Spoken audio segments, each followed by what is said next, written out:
দুটো হলো। আর এখানে দেখো সাইটোসিন, এটা হচ্ছে গুয়ানিন। তাহলে এখানে দেখো গুয়ানিনের ও এর সাথে সাইটোসিনের NH2 বন্ধন হয়েছে, এখানে একটা বন্ধন হচ্ছে, এখানে একটা বন্ধন, তিনটা হয়েছে, ঠিক আছে। তাহলে এইগুলো হচ্ছে তাদের ভেতরে বেসগুলোর মধ্যে বন্ধন হয়েছে, হাইড্রোজেন বন্ধনী। আর এখানে দেখো এই যে এইখানে যে বন্ধনীগুলো হচ্ছে, এই বন্ধনীটা এই যে ফসফো এস্টার বন্ধনী। আর এই ফসফেট প্লাস সুগার এ কি হচ্ছে, কি হিসেবে কাজ করছে এখানে? ফসফেট এবং সুগার কি হিসেবে কাজ করছে?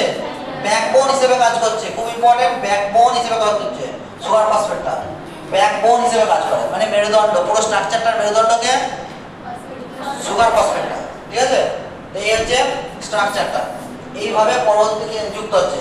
এবং দেখো প্রতি ক্ষেত্রে এই যে বেসের যে 3 নাম্বার ও, সে রিঅ্যাকশনে অংশগ্রহণ করছে, এই যে ও। আবার দেখো পরবর্তী যে ও এর এই যে অংশগ্রহণ করেছে।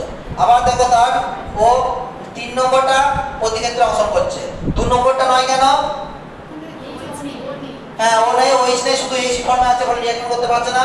সেই জন্য দেখো প্রতি ক্ষেত্রে কি হয়ে যাচ্ছে, ওইচটা ফ্রি, ওইচ প্রতি ক্ষেত্রে কি হচ্ছে, ফ্রি থাকছে। তাহলে আবার নিউক্লিওটাইড কি হতে পারে এখানে যুক্ত হতে পারে, এইভাবে চেইনটা কি করে, ইলংগেট করে, চেইনটা এইভাবেই বেড়ে যায়। এইভাবে নিউক্লিক অ্যাসিডগুলো কি হয়, গঠন হয়, ঠিক আছে। ঠিক, তাহলে এটা এগুলো সব গেল ডিএনএ বিভিন্ন প্রপার্টিজ, ডিএনএ ভৌত গঠন আর ডিএনএ রাসায়নিক গঠনগুলো গেল, ডিএনএ ব্যাপারগুলো হয়ে গেল। এরপর আমরা যে চলে যাচ্ছি হচ্ছে আরএনএ ব্যাপারটা, ঠিক আছে। তো আরএনএটা চলে যায়। আরএনএ ক্ষেত্রে আরএনএ যেটা পুরো নাম হচ্ছে, আরএনএ পুরো নাম কি?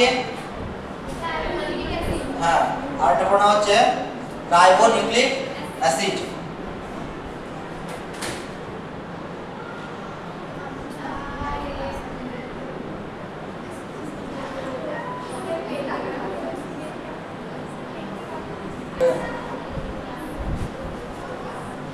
ঠিক আছে, দেখো আরএনএ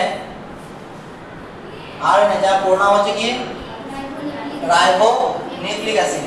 রাইবোনিউক্লিক অ্যাসিড আরএনএ সাধারণত একতন্ত্রী হয়, ছবিতেই দেখতে পাচ্ছ, আরএনএ হচ্ছে একতন্ত্রী।